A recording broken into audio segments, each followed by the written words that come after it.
Bonjour à tous, dans cette vidéo, nous allons nous intéresser à la méthode des moindres carrés ou la méthode du qui2, c'est la même chose. Vous allez voir que c'est très lié à la méthode de maximum de vraisemblance, donc si vous n'avez pas regardé les vidéos précédentes, allez les regarder, comme ça vous comprendrez bien cette vidéo. Vous allez voir l'avantage, en tout cas je vais vous le donner, on ne le verra pas dans cette vidéo, mais je vais vous donner tout de suite l'avantage de cette méthode par rapport à la méthode des maximums de vraisemblance. Et une fois que on a vu l'avantage, on va se lancer. Mais vous allez voir que pour faire cette méthode, c'est un cas restrictif, donc il va falloir vérifier un certain nombre de conditions sur nos variables aléatoires. Donc allons-y, lançons-nous dans la méthode des moindres carrés ou méthode du qui2. Alors, tout d'abord, l'avantage principal de la méthode de moindre carré par rapport à la méthode de maximum de vraisemblance, c'est qu'avec, malheureusement, la méthode de maximum de vraisemblance, on ne pourra pas savoir si notre modèle a bien ajusté les choses ou c'est le bon modèle. C'est-à-dire que la valeur du maximum de vraisemblance n'a pas de sens. Et ça, c'est embêtant. Alors qu'avec la méthode de moindre carré, on verra ça dans la vidéo, dans une des vidéos suivantes, on verra qu'on peut l'interpréter et elle peut nous donner une information sur la qualité d'ajustement de notre modèle par rapport à nos données. Donc ça, c'est un peu important. Et donc, on pourra dire ce modèle est meilleur que l'autre. Donc voilà un des intérêts majeurs de cette méthode de moindre carré. Malheureusement, pour l'appliquer, on va se mettre dans des conditions plus restrictives. Et donc là, je vais vous donner ces conditions. On va supposer qu'on a n mesures, qu'on va noter xi, yi, donc on a grand N mesures, et on va supposer que nos xi, donc plus précisément, si je représente mes données, les abscisses, sont parfaitement connus.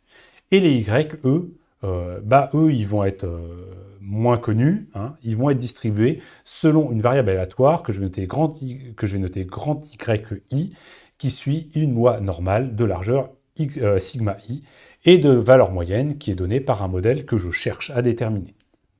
Ce modèle, ça peut être n'importe quoi, une droite, une parabole, n'importe quoi. Il a un certain nombre de paramètres et donc l'objectif, ça va être de déterminer les paramètres de mon modèle, les meilleurs paramètres, comme on a fait précédemment avec le maximum de vraisemblance.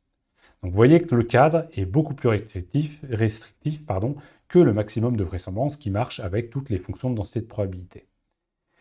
Là, alors vraiment, ce qu'on va chercher à faire, c'est chercher le meilleur jeu de paramètres θ1, θ2, θ3. On va jouer sur ces paramètres. On va estimer ces paramètres pour, d'une certaine façon, passer au mieux à travers nos données qui sont représentées ici par cette petite illustration. Alors, dans un premier temps, partons de la méthode du maximum de vraisemblance et écrivons-la avec ces conditions. La vraisemblance, c'est le produit de la fonction de densité de probabilité qu'on va calculer en prenant la loi normale attendue pour y1, la loi normale attendue pour y2, etc. Donc ici, on va faire le produit de tout ça en prenant une loi normale à chaque fois. Donc cette loi normale, je vous l'écris ici, pour chacun des points, elle est différente. Elle est donnée par 1 sur racine de 2 pi sigma i, exponentielle de moins 1,5 de yi, la valeur que j'ai obtenue, yi, moins g de xi θ, où g de xi θ, c'est mon modèle, divisé par sigma i étant la largeur de ma gaussienne, de ma loi normale, au carré. Voilà ce que j'obtiens quand j'injecte finalement mes lois normales dans mon calcul de vraisemblance. Une fois que j'ai fait ça, vous savez bien qu'on ne travaille pas avec la vraisemblance, mais toujours avec le logarithme de la vraisemblance. Donc je vais prendre le logarithme de cette vraisemblance, ce qui va me donner deux termes séparés. Le logarithme, la somme des logarithmes de cette partie et la somme des logarithmes de la deuxième partie. La première partie, on va prendre la somme de i égale 1 à n de moins le logarithme de racine de 2pi sigma i. Le moins vient du fait que c'est au dénominateur, donc j'ai un moins qui apparaît. Et je vais prendre le logarithme de l'exponentielle, et ça c'est chouette parce que ça va faire disparaître l'exponentielle. Je me retrouve donc avec un moins 1,5 de somme de i égale 1 à n de yi moins g de xi θ sur sigma i, le tout au carré. Voilà ce que j'obtiens quand je calcule le logarithme de ma vraisemblance, et vous vous rappelez ce qu'on fait habituellement, on va dériver ce log likelihood pour créer nos estimateurs sur nos paramètres θ.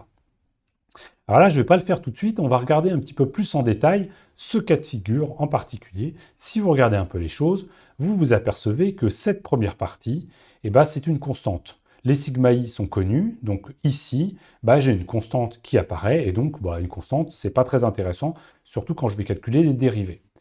Par contre, derrière, j'ai un terme qui est très intéressant et qui n'est pas constant, qui dépend de mes paramètres θ, qui dépend bien sûr de mes x, y, i, hein, que vous voyez ici, et qui dépend du modèle, et donc des paramètres θ, et de la largeur de mes lois normales. Donc vous voyez ici qu'il y a mon modèle qui intervient, et éventuellement mes observations. Donc ici, vraiment, c'est le cœur de ce qui m'intéresse, et ça, je vais tout mettre ça dans une fonction que je vais appeler un qui2. Et si vous regardez la définition d'un qui2, on avait vu que c'était une variable aléatoire qui était déterminée par rapport à une loi normale. Ça a exactement cette forme-là. Donc là, on est bien en train de construire quelque chose qui doit suivre une loi de qui2. Donc on va pouvoir se servir de cet objet et le comparer à une distribution en loi de qui2. C'est vraiment intéressant à construire. Donc c'est ce qu'on va faire, on va se servir de ça. Alors, je le réécris de façon beaucoup plus simple. Hein. Ici, finalement, on a une constante, moins 1/2 d'un qui carré, et je vous demande de retenir cette forme, le log likelihood, c'est égal à une constante, moins 1/2 de mon qui2, calculé sur mes paramètres θ. Ici, naturellement, j'ai fait disparaître les yi, les xi et les sigma i, mais ils sont présents, naturellement, dans ma fonction de moindre carré. Alors, je reviens à la méthodologie. On avait vu que pour la vraisemblance, ce qu'on faisait, c'est qu'on cherchait à maximiser la vraisemblance. Or, vous voyez que maximiser cette écriture, ça revient finalement à minimiser ce terme et donc à minimiser notre qui2. Donc, quand on travaille avec le moindre carré, on va chercher à le minimiser. Et donc, la démarche est à peu près la même. On va chercher une dérivée nulle. Hein. Ça revient au même. On va donc chercher une dérivée nulle.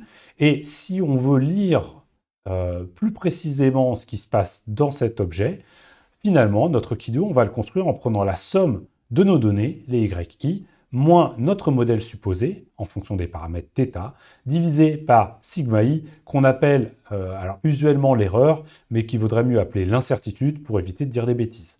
Donc ici, on va avoir donné moins modèle sur incertitude, le tout au carré, et ça, on fabrique notre fonction qui2.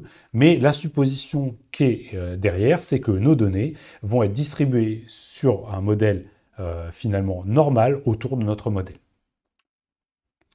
Voilà les suppositions qu'il y a lorsqu'on construit finalement un moindre carré, une fonction qui2. Alors, en réalité, on s'en sert très souvent et on généralise ça à des distributions autres que des lois normales. On le fait en créant une erreur. Hein. Quand on fait ça, on fait quelque chose de faux, mais on le fait quand même très souvent quand même. Dans ce cas, en fait, l'objet qu'on va créer ne sera pas vraiment un qui2. En tout cas, ça ne suivra pas une loi de qui2. Donc, vous ne pourrez pas comprendre la valeur de votre qui2 obtenu en la comparant à une distribution en loi de qui2. Mais on peut toujours s'en servir et donc optimiser des modèles, même si l'interprétation n'est pas la même. Voilà le danger de créer une loi de qui2 là où il n'y en a pas. Alors, qu'est-ce qu'on fait une fois qu'on a créé notre qui2 ? La démarche est parfaitement la même que le moindre carré. On va calculer le minimum de qui2, donc on va dériver notre qui2 par rapport à nos paramètres θi, et on va chercher les jeux de paramètres θi qui nous permettent d'avoir des dérivées nulles. Donc on va calculer les dérivées pour tous les paramètres de 1 à m. On va obtenir finalement m équations grâce à nos observables, et on va donc construire m estimateur de nos paramètres, donc θ1 chapeau, θm chapeau, à partir de ces m équations. Et une fois qu'on a ça, on a la même chose que pour l'approche par maximum de vraisemblance. Donc ça, voilà, ça donne la même chose, on va trouver les mêmes résultats.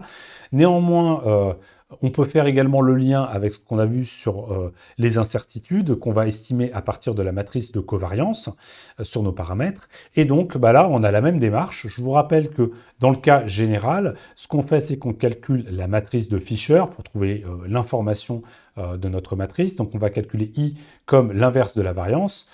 Et donc, on n'a que l'inverse de la matrice de variance au point ij, c'est moins l'espérance de la dérivée seconde du log likelihood par rapport à θi, θj. Et si on se place dans le cas de figure où on travaille avec notre qui2, comme on a notre qui2 qui est égal à une constante moins 2 fois le logarithme de la vraisemblance, ici il faut bien dériver le logarithme de la vraisemblance, bah, vous voyez que en fait ça va revenir, si je remets les choses dans l'ordre, je repasse que de ce côté-là et j'écris mon logarithme par rapport à ma fonction de vraisemblance, et bah, ça va revenir à faire 1/2 de l'espérance de la dérivée seconde du qui2 par rapport à θi, θj. Le paramètre ici étant une constante et donc la dérivée n'apparaît pas. Donc voilà, on va pouvoir calculer notre matrice de Fisher avec ce calcul et après calculer l'inverse pour obtenir notre matrice de covariance. Et pour la méthode, alors là c'est dans la limite de Cramer-Rao, on a 1 sur 1/2 de la dérivée seconde de qui2 par rapport à θi, θj et on va la calculer au maximum de vraisemblance. Et puis, la même chose pour la méthode graphique. On a vu que pour trouver finalement les estimations de nos variances sur θi, θj, etc., ce qu'on va faire, c'est qu'on va prendre le log likelihood, on va faire un développement limité et calculer finalement les paramètres θ tels que, et ben, finalement, on obtient le maximum de notre log likelihood, moins 1,5. Et ça revient, si vous remplacez cette formule, vous faites apparaître le qui2, bah, ça revient à chercher les valeurs de θ pour lesquelles on a notre minimum plus 1. Donc voilà.